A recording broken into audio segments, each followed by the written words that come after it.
अस्सलाम वालेकुम, welcome to prime academy. आज हम क्वेश्चन नंबर 10 से स्टार्ट करेंगे। क्वेश्चन नंबर 9 तक हम पहले डिस्कस कर चुके हैं। अगर उनमें आपको कोई प्रॉब्लम है तो आप मुझसे डिस्कस कर सकते हैं कमेंट सेक्शन में। आज हम क्वेश्चन नंबर 10 से स्टार्ट करेंगे जो डिफरेंट तरीके से पूछे जाते हैं, और मैं आपके सामने वो तमाम क्वेश्चन लेके आ रहा हूँ जो डिफरेंट तरीके से इस टॉपिक में से पूछे जाते हैं। अगर आप मेरी ये कंप्लीट वीडियोस देख लेते हैं, लेक्चर सुन लेते हैं, तो उसके बाद आप प्रैक्टिस करके किसी भी तरह का ये क्वेश्चन आता है तो आप सॉल्व करने के काबिल हो जाए। कुछ क्वेश्चन ऐसे होते हैं जिसमें हम जो रेशो की वैल्यूज होती हैं वो सेम टू सेम वैसे ही लिखते हैं, यानी जिस तरह दी होती हैं उसको वैसे ही हम आगे सॉल्व करने के लिए लेते हैं। लेकिन बाज़ वैल्यूज ऐसी होती हैं जिसको हम एक्स में चेंज कर लेते हैं। फ़र्ज़ करो हमारे पास एक रेशो दी हुई है A:B = 5:8। हम बाज़ कंडीशन में हम इसको ऐसे लिखते हैं A = 5, क्योंकि जो ये फर्स्ट नंबर पे है तो रिस्पेक्टिवली जो फर्स्ट नंबर पे वैल्यू लिखी होगी वो A की वैल्यू होगी, और दूसरे नंबर पे B है तो इधर सेकंड नंबर पे जो लिखी होगी वो B की वैल्यू होगी। यहाँ पे आ गया B की वैल्यू क्या है, 8 है। लेकिन बाज़ जो कंडीशंस होती हैं वहाँ पे हम क्या लिखते हैं, A को हम अज्यूम कर लेते हैं 5x और B को हम अज्यूम कर लेते हैं 8x, यानी इनके साथ हमने क्या लगा दिया, x। अब ये है कि हम x कहाँ पे लगाएंगे और सिंपल वैसे कहाँ पे लिखेंगे, ये बात आपने नोट करनी है। हम सेम वैल्यू तब लिखेंगे जब अगर क्वेश्चन में रेशो है और रिक्वायरमेंट भी हमारी रेशो में ही हो, कि आपने जो आंसर देना है वो रेशो में बताना है कि इनकी रेशो कितनी होगी, तब हम क्या करेंगे, इसको सेम टू सेम वैसे ही लिखेंगे। लेकिन अगर क्वेश्चन आपको इस तरह रेशो में गिवन है और आपको जो आंसर रिक्वायर्ड है आपसे वो कहा जाता है कि आपने बताना है इसका नंबर क्या है, यानी कि वो इससे कितना बड़ा है, या फलान नंबर सेकंड नंबर क्या होगा, फर्स्ट नंबर क्या होगा, इसका इनका डिफरेंस क्या है। क्वेश्चन रेशो में है लेकिन जो आंसर आपसे रिक्वायर्ड है वो नंबर में है। जब रेशो से नंबर की तरफ जाएंगे तो हम क्या करेंगे, इसको एक्स में अज्यूम करेंगे। ठीक है, अब हम ये वाले क्वेश्चन स्टार्ट करते हैं। ये कॉन्सेप्ट आपने माइंड में बिठाना है, इसके हवाले से हम ये क्वेश्चन स्टार्ट करते हैं। क्वेश्चन नंबर 10 है, if A:B C = 2:3 4, then A/B B/C C/A is equal to. ये चार ऑप्शंस हैं, आपने इसको सोल्व करना है, जो आंसर होगा उसको आपने क्लिक करना होता है। ठीक है, तो सबसे पहले हम क्या करेंगे, जो वैल्यूज गिवन है वो हम लिख लेंगे। क्या क्या चीज़ें हमें चाहिए, ये तीनों यहाँ पे लिख लें, A/B रेशो का साइन डालेंगे, B/C यहाँ पे रेशो का साइन डालेंगे, और C/A। ठीक है, अब इनकी जो वैल्यूज हैं वो हम लिख सकते हैं। अब यहाँ पे देखें A की वैल्यू क्या है, 2 है, तो यहाँ पे हम A की जगह पे लिख देंगे 2, ओवर B की वैल्यू क्या है, 3 है, यहाँ पे हम क्या लिख देंगे, 3। आगे ये रेशो का साइन आ जाएगा। अब B की जगह पे क्या है, 3 है, यहाँ पे हम आ जाएगा 3, और C की जगह पे क्या है, 4 है, तो यहाँ पे आ जाएगा 4। अब C की जगह पे 4 है और A की वैल्यू क्या है हमारे पास, 2। एक बात आपने ज़हन में रखनी है कि जो रेशो की वैल्यूज होती हैं, रेशो होती है, ये कभी भी फ्रैक्शन में नहीं होती, ये हमेशा इंटीजर में होती है। इंटीजर में आपने इसको लिखना है, तो इसका जो ये नीचे जो डिनोमिनेटर है ना, इसका ये फ्रैक्शन को आपने ख़त्म करना है, इसको आपने डिजिट में लेके आना है। तो इसका जो वाहद हल है वो ये है कि हम इन तीनों को किसी ऐसे नंबर से मल्टीप्लाई करेंगे कि नीचे वाली जो फ्रैक्शन है ना, डिनोमिनेटर है, नीचे वाली जो वैल्यू है ये ख़त्म हो जाए। तो वो कौन सा नंबर होगा कि जिससे हम इन सब को मल्टीप्लाई करें, तो वो सिंपल हम क्या करेंगे, इनका हम ले लेंगे एलसीएम। ठीक है, तो एलसीएम कैसे लेते हैं ये सारा हमने छोटी क्लासेस में पढ़ा हुआ है। ये वाली जो वैल्यूज हैं इनको लिखें, 2 है, 4 है, और इधर क्या है, 3 है, इसका हम ऐसे एलसीएम लेते हैं। अब 1 के ऊपर तो सारी मल्टीप्लाई होती हैं, आपने ये देखना है कि 2 से स्टार्ट करना है। अगर इनमें से कोई एक वैल्यू भी 2 पे डिवाइड होती है तो इसको 2 पे करेंगे। ये देखो 2 1 2 2 2 4, ये 3 वैसे आ गया। अब ये भी अभी 2 पे हो रहा है तो ये 1 वैसे आ गया, 2 1 2, और ये क्या आ गया, 3। तो अब ये किस पे हो रहा है, 2 पे कोई नहीं हो रहा तो 3 पे हो रहा है, 1 आ गया, 1 आ गया और 3 1 3। अब जो आपका एलसीएम होता है वो क्या होता है, ये जो वैल्यूज आपके पास आई हैं इनको आपस में आप मल्टीप्लाई कर दें। 2 2 4 4 3 कितना आ गया, 12। अब ये 12 जो है ये आपका क्या है, एलसीएम है। आगे इसको हमने सोल्व कैसे करना है, 12 को डिवाइड करना है आपने 3 पे। जब 12 को 3 पे डिवाइड करेंगे आंसर क्या आएगा, 4। उस 4 को आपने 2 के साथ मल्टीप्लाई कर देना है, ये रेशियो का साइन आ गया। अब 12 को 4 पे आप डिवाइड करें, कितना आएगा, 3। तो 3 को इससे ऊपर वाली जो वैल्यू 3 है उससे हम क्या कर देंगे, मल्टीप्लाई कर देंगे। अब उसके बाद फिर आपने रेशो का साइन डालना है, 12 को 2 पे करेंगे कितना आएगा 6, ठीक है। अब इस 6 को ऊपर जो वैल्यू है उसके साथ हम मल्टीप्लाई कर देंगे। अब इसको कर दें 4 2 8 3 3 9 और ये कितना आ गया 24, ठीक है। ये आपका आंसर है। अब ये वाली वैल्यू कहाँ गई है ये मैंने आपको पहले बताया था। अगर आप इसको दोबारा करेंगे 2 और 3 को 12 से मल्टीप्लाई करें, 3 और 4 को 12 से मल्टीप्लाई करें, 4 और 2 को 12 से मल्टीप्लाई करें, 12 ऑटोमेटिकली कैंसिल हो जाएगा, वो प्रोसेस लंबा हो जाएगा। हमारे पास MCQs में बहुत शॉर्ट टाइम होता है, इसलिए हमने ट्रिक्स यूज करनी है। तो आपके जो ऊपर वाली वैल्यूज आएंगी उसको ले लेना है। तो ये आपका आंसर है। अब यहाँ पे देखें ये आंसर कौन सी ऑप्शन में है, ये यहाँ पे है। ये आपका क्वेश्चन नंबर 10 है। नेक्स्ट क्वेश्चन नंबर 11 है हमारे पास है, if A ratio B is equal to 1/2 ratio 1/3, B ratio C is equal to 1/2 ratio 1/3, then A ratio B ratio C। ये हमने क्या करना है, फाइंड आउट करना है। इसके जो ऑप्शंस हैं वो मैं नीचे लिख देता हूँ। ये 4 ऑप्शन है, इन चारों में से जो आंसर करेक्ट होगा उसको हमने टिक करना है। तो पहले इसकी जो वैल्यूज हैं क्या क्या फाइंड करना है, A is to B is to C। अब इसकी जो वैल्यूज हैं वो हम लिख लेते हैं। A इज टू B क्या है 1/2 है और B की वैल्यू क्या है 1/3, ठीक है। और B की वैल्यू क्या है नीचे फिर 1/2 और C की वैल्यू क्या है 1/3। ठीक लिखा है मैंने? नहीं, मैंने आपको ये पहले बताया है फर्स्ट लेक्चर में, सॉरी फर्स्ट इससे जो क्वेश्चन हमने क्वेश्चन नंबर 10 किया है, मैंने आपको ये बताया है हमेशा जो रेशो होती है ये इंटीजर में होती है, यानी कि फ्रैक्शन में नहीं होती। तो पहले हमने क्या करना है, इनकी ये जो फ्रैक्शंस है ना इनको हमने चेंज करना है, ठीक है।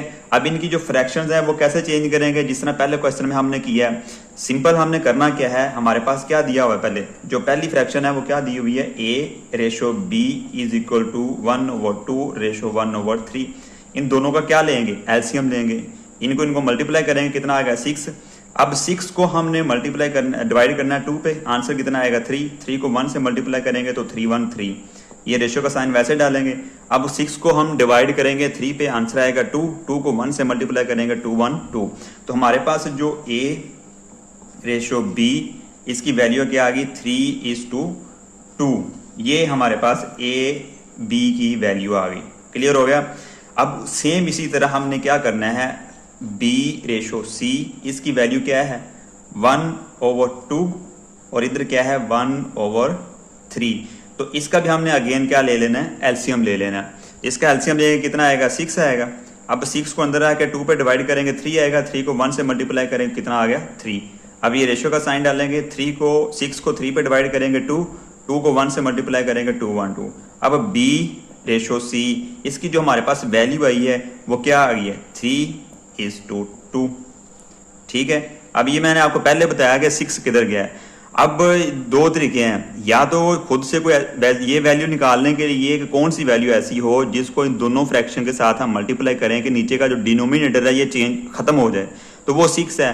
तो अब यहाँ पे इसको दोबारा हम मल्टीप्लाई करेंगे, वो टाइम ज्यादा जाया होगा, इसलिए आप इसको अगला प्रोसेस करने के बजाय ये डायरेक्ट लिख दें तो आपका ये क्वेश्चन वैसे भी करेक्ट है। अब हमने क्या करना है, इनकी जगह पे ना A और B की जो वैल्यू है ये वाली वैल्यूज लिखेंगे, ये दोनों B C की A B की ये वैल्यूज लिखेंगे, ये वाली जो वैल्यू है ये हम नहीं लिखेंगे। अब इसको नीट करके हम यहाँ पे लिखते हैं। अब हमारे पास A रेशो B की वैल्यू ये आई थी, A की वैल्यू कितनी है 3, B की वैल्यू कितनी है 2 और उसके बाद B की वैल्यू कितनी है 3 एंड C की वैल्यू कितनी है 2। अब इसको हमने सोल्व करना है। अब ये वाला जो प्रोसेस है मैंने आपको लेक्चर नंबर 1 में बताया था, लेक्चर नंबर 2 में अगर आपने वो लेक्चर नहीं सुना तो आप उसमें जाके दोबारा वो वीडियो देखें, पूरा लेक्चर सुने। उसका जो लिंक है वो नीचे डिस्क्रिप्शन में मौजूद है, तो वहाँ पे आप जाके पूरा लेक्चर सुन सकते हैं और आपको जो बेसिक आइडिया है, बेसिक कॉन्सेप्ट है वो क्लियर हो जाएगा। अब हमने इसको सोल्व करना है। सोल्व कैसे करना है मैंने आपको पहले समझाया हुआ है कि जो इसके साथ नेबर वैल्यूज होती है वो आप यहाँ पे पुट कर देंगे, ये 2 है, इधर की जो नेबर वैल्यू है वो क्या है 3 है। ये हॉरिजॉन्टली आपने यहाँ पे लिखनी है, वर्टिकल नहीं लिखनी। अब इन दोनों को हमने क्या मल्टीप्लाई करना है, इसको मल्टीप्लाई करना है, 3 को 3 से मल्टीप्लाई करें 9 आ जाएगा, 2 को 3 से करेंगे कितना आ जाएगा 6 आ जाएगा और 2 को 2 से मल्टीप्लाई करेंगे हमारे पास कितना आ जाएगा 4। अब उसने पूछा क्या था A B C की वैल्यू, तो A ratio B ratio C, ये हमारे पास आंसर आ गया। अब आपने ऑप्शन में देखना है कौन सा आंसर करेक्ट है, ये देखो, ठीक है। ऑप्शन ए में इसका आंसर मौजूद है, तो हम कहेंगे जो ऑप्शन ए है ये करेक्ट है। क्वेश्चन नंबर 12 है हमारे पास, if a ratio 5 is equal to b ratio 7 is equal to c ratio 8 then a plus b plus c over a is equal to 5, 4 और 8। अब यहाँ पे देखो हमें क्वेश्चन दिया गया है रेशो में, और नीचे यहाँ पे उसने रेशो में नहीं आंसर पूछा, नंबर पूछे हैं, नंबर रिक्वायर्ड है कि आपने इसको होल में बताना है कि कौन सा नंबर आंसर होगा। तो ये मैंने आपको पहले अभी बताया है कि अगर रेशो में क्वेश्चन हो और नंबर रिक्वायर्ड हो तो हमने क्या करना है, जो इनकी वैल्यूज होती हैं वो वैल्यूज को x में कन्वर्ट कर देना है। हम यहाँ पे लिखेंगे कि a इज इक्वल टू 5, क्योंकि ये a की वैल्यू है ना, a is equal to 5x आ जाएगा यहाँ पे, और उसके बाद जो b की वैल्यू है वो कितनी आ जाएगी 7x, और जो c की वैल्यू है वो कितनी आ जाएगी 8x। अब इन वैल्यूज को हमने फाइंड ये करना है ना, इन वैल्यूज को यहाँ पे पुट कर देंगे a plus b plus c, ठीक है, और डिवाइडेड बाई क्या है a, यहाँ पे इसकी वैल्यू पुट कर दें। a की वैल्यू क्या है 5x, b की वैल्यू क्या है 7x, c की वैल्यू क्या है 8x, डिवाइडेड बाई a की वैल्यू क्या है 5x। अब इसको हम ऊपर प्लस कर लें, 5 और 8 7 12 में 8 ऐड करें 20, ये आ गया 20x, और नीचे क्या आ गया 5x, ठीक है। अब x से कट गया, और 5 1 5 5 4, तो आंसर हमारे पास कितना आ गया 4। हम कहेंगे ये वाला जो आंसर है ये करेक्ट है। ये क्वेश्चन नंबर 12 हमारा क्लियर होगा। क्वेश्चन नंबर 13 है हमारे पास, if x ratio y is equal to 3 ratio 4 then 7x plus 3y is to 7x minus 3y is, ये तीन ऑप्शन है, इसको हमने सॉल्व करना है, जो आंसर आएगा उसको हमने टिक कर देना है। अब देखो हमारे पास रेशो क्या गिवन है, x ratio y is equal to 3 ratio 4। अब x की वैल्यू क्या है हमारे पास 3, इसको हमने सपोज कर लेना 3x है, और जो y की वैल्यू है हमारे पास वो क्या 4 है, इसको हमने सपोज कर लेना 4x है। अब इन वैल्यूज को हमने इस फ्रैक्शन में इस ये जो हमें रकम दी गई है 7x प्लस 3y और ये 7x माइनस 3y, इसमें हमने पुट कर देना है। अब देखो ये हमारे पास क्या आ गया 7 है, आगे क्या x है, x की जगह पे हम इसकी वैल्यू पुट कर देंगे, क्या आ जाएगा 3x प्लस ये 3 है, और y दिया है, y की वैल्यू क्या है 4x, क्लियर है। अब ये साइन आ जाएगा रेशो का। अब उसके बाद 7 है, अब 7x की वैल्यू क्या 3x माइनस 3y की वैल्यू क्या है 4x, इसको सोल्व कर लें, 7 3 21x प्लस ये कितना आ जाएगा 12x, रेशो का साइन डालेंगे 21x माइनस 12x। अब इसको हमने क्या करना है, इन दोनों को प्लस कर देंगे, ये कितना आ जाएगा 33x। अब 21 में से 12x माइनस करेंगे, कितना आ जाएगा हमारे पास 9x। अब ये अगर ये शॉर्ट हो रहे हैं ना, इसको शॉर्ट आप कैसे कर सकते हैं, ये से कैंसिल हो जाएगा 3 3 9, और ये 11 3 33, तो ये 11 रेशो 3, ये हमारा क्या आ गया आंसर आ गया। ये वाली option A is correct option. तो ये क्वेश्चन नंबर हमारा था 13। इसको हमने कैसे किया ये मैं दोबारा आपको रिपीट कर देता हूँ, क्योंकि मैंने आपको पहले बताया हुआ कि जो रेशो होती है इसको हम फ्रैक्शन में भी लिख सकते हैं ऐसे। तो ये रेशो की जगह पे ये फ्रैक्शन आ जाएगी, 9x आ गया। तो ये देखो ये ऐसे हम ये 3 पे जाएगा, और जो बाकी प्रोसेस वो सेम ही है, क्योंकि इसको एक टेबल पे हमने ऊपर नीचे डिवाइड करना होता है। ये 9 भी 3 पे हो रहा है और 33 भी 3 पे हो रहा है, इसको 3 पे करेंगे तो ये 11 आएगा। इसको हम दोबारा इसी फॉर्म में लिख लेंगे। तो आंसर जो क्योंकि हमारा रेशो में गिवन है इसलिए हम इसको इसी फॉर्म में सॉल्व करेंगे। क्वेश्चन नंबर 14 है हमारे पास, if 40% of a number is equal to 2/3 of an other number, then what is the ratio of first number to the second number. तो फर्स्ट ऑफ ऑल हमने ये क्वेश्चन करने के लिए हमने ये सपोज करना है, आप सपोज कर लें, लेट, यहां पे हम सपोज कर लें कि लेट फर्स्ट नंबर, वो हम सपोज कर लेंगे वो क्या है x, देन हम सपोज करेंगे सेकंड सेकंड नंबर हमें क्या है, हमने सपोज करना है कि फर्स्ट नंबर x है एंड सेकंड नंबर क्या है हमारे पास y है। अब ये नंबर हमारे पास आ गया, तो जो क्वेश्चन की जो कंडीशंस हमें दी गई हैं उनके मुताबिक वो कहता है कि इफ 40% ऑफ अ नंबर, ये आज से हम सपोज कर लें कि फर्स्ट नंबर है, तो फर्स्ट नंबर का 40% लें, परसेंट का मतलब डिवाइडेड बाई 100 होता है, ऑफ का मतलब मल्टीप्लाई होता है, और ये फर्स्ट नंबर के हमारे पास x है, ये यहाँ पे x आ जाएगा। वो कहता है 40% ऑफ अ नंबर, वो हमने ले लिया 40% of first number, first number क्या था x इज इक्वल टू, तो उसकी जगह पे हम इक्वल टू का साइन लगा देंगे, 2/3, 2/3 का मतलब होता है 2/3, ठीक है। ऑफ का मतलब होता है मैथ में मल्टीप्लाई, किसका 2/3 है, सेकंड नंबर का, सेकंड नंबर हमने क्या सपोज किया है y, ठीक है। Then what is the ratio of first number is to second number. अब पहले हम क्या करेंगे, इसको सोल्व करेंगे, इसको सोल्व करने के बाद हम x और y की जो वैल्यूज हैं वो निकालेंगे। अब इसको हमने सोल्व किया है, देखो ये 0 0 से कट गया, तो पीछे क्या आ गया 4/10 x, ये 2/3 क्या आ गया y। अब इसको मजीद हम शॉर्ट कर लेते हैं, ये भी 2 पे हो रहा है और ये भी 2 पे हो रहा है, ये क्या आ जाएगा 5, तो क्या आंसर आ गया 2/5x 2/3y। अब नेक्स्ट हमने क्या करना है, क्योंकि हमने वैल्यू किसकी निकालनी x एंड y की, तो x एंड y को एक साइड पे कर लेंगे, इन वैल्यूज को हम दूसरी साइड पे ले जाएंगे। अब यहाँ पे देखें x इधर है, y इसके साथ क्या हो रहा है मल्टीप्लाई हो रहा है, इधर आके ये क्या हो जाएगा डिवाइड हो जाएगा। अब ये 2/3 पहले ही इधर है, तो ये इसके साथ क्या हो रहा है मल्टीप्लाई हो रहा है, इधर आके ये क्या हो जाएगा डिवाइड हो जाएगा, ठीक है। अब इसको हम आगे करते हैं, x/y इज इक्वल टू, अब ये 2/3 डिवाइड को हम कन्वर्ट कर देंगे मल्टीप्लीकेशन में, तो जैसे साइन चेंज करेंगे ये जो फ्रैक्शन होती है ये चेंज हो जाती है, 5 ओवर क्या आ जाएगा 2।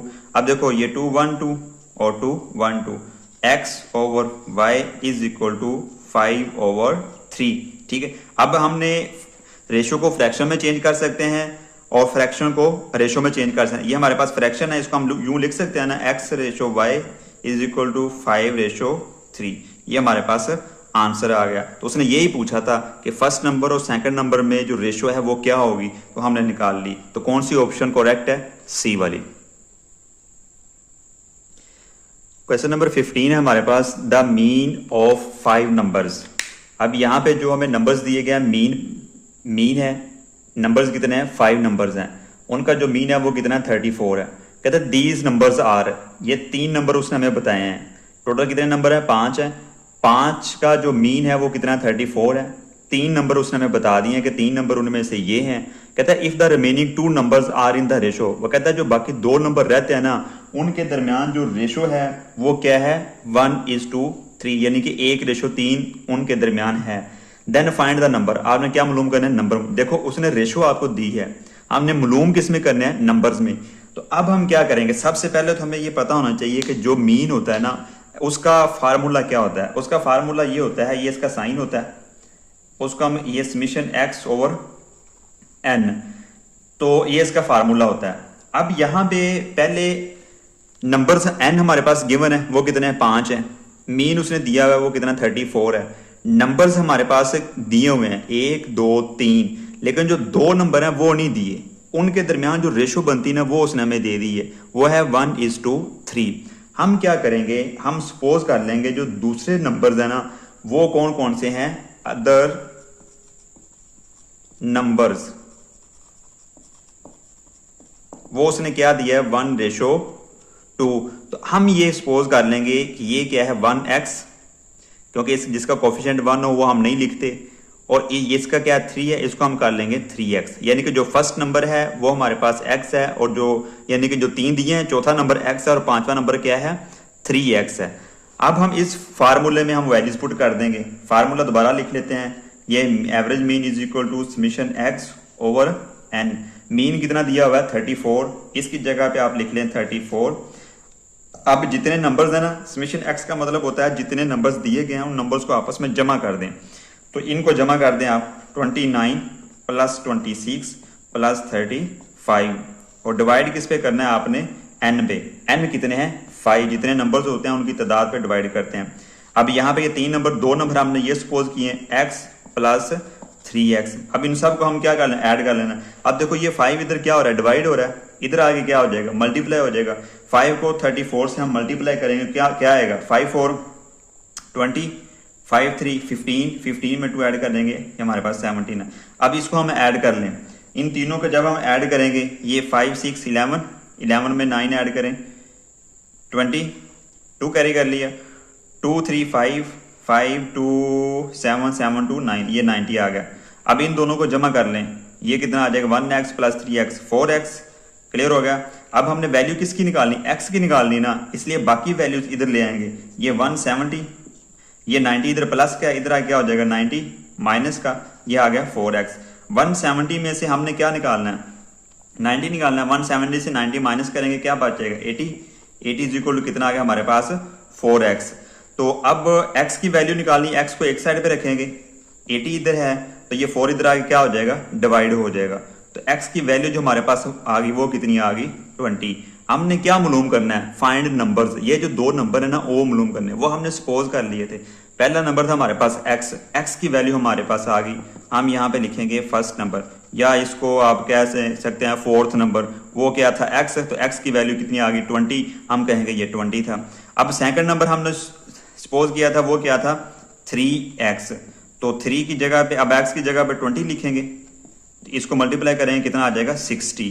तो सेकंड नंबर हमारे पास क्या आ गया 60, यानी कि 20 एंड 60, कौन सी का ऑप्शन करेक्ट है, बी वाली। समझ आएगी, इस तरह के क्वेश्चन है जो वो घुमा के देता है लेकिन आसान होते हैं। अगर आप बेसिक कॉन्सेप्ट समझ जाते हैं तो जिस तरह का भी क्वेश्चन आता है आप इजीली उसको सॉल्व कर लेंगे। ये आज तक हमने क्वेश्चन नंबर 15 तक कर लिए। अगर इन क्वेश्चंस के रिलेटेड आपको किसी किस्म की प्रॉब्लम है तो आप कमेंट सेक्शन से मुझसे पूछ सकते हैं। अगेन मैं कह रहा हूं, अगर आपने मेरा चैनल सब्सक्राइब नहीं किया तो काइंडली सब्सक्राइब माई चैनल और बेल आइकॉन को आपने लाजमी क्लिक करना है ताकि आने वाली हर वीडियो आप तक फौरन पहुंच सके। Thank you.